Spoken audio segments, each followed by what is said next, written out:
Dari dalam negeri, Asian Development Bank atau ADB memangkas proyeksi pertumbuhan ekonomi Indonesia di tahun 2021 menjadi 4,5%. Padahal sebelumnya ADB optimistis kalau pertumbuhan ekonomi Indonesia di tahun depan bisa 5,3%. Country Economist ADB for Indonesia Emma Ellen mengungkapkan, pemulihan ekonomi Indonesia di tahun depan masih akan terganjal pandemi COVID-19 yang diperkirakan masih ada di Indonesia.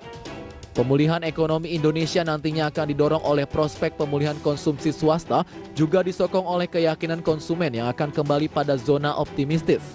Kondisi ini juga didukung membaiknya sentimen bisnis yang merupakan hasil dari reformasi iklim investasi.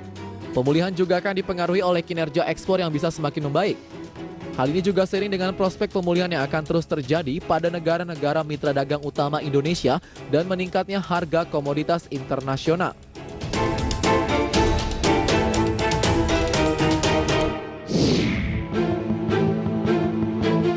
Gabungan Pengusaha Makanan dan Minuman Indonesia atau GAPMI memproyeksi industri makanan dan minuman atau MAMIN bisa tumbuh 5% hingga 7% pada tahun depan.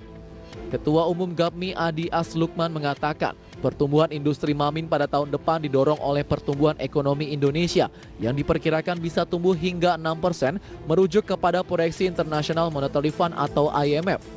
Selain itu, optimisme GAPMI juga berdasar pada tren penjualan ekspor MAMIN yang cukup baik di masa pandemi, dengan mengalami peningkatan sekitar 4% hingga 6%. Meski demikian, kinerja industri MAMIN pada tahun ini tetap memiliki tantangan.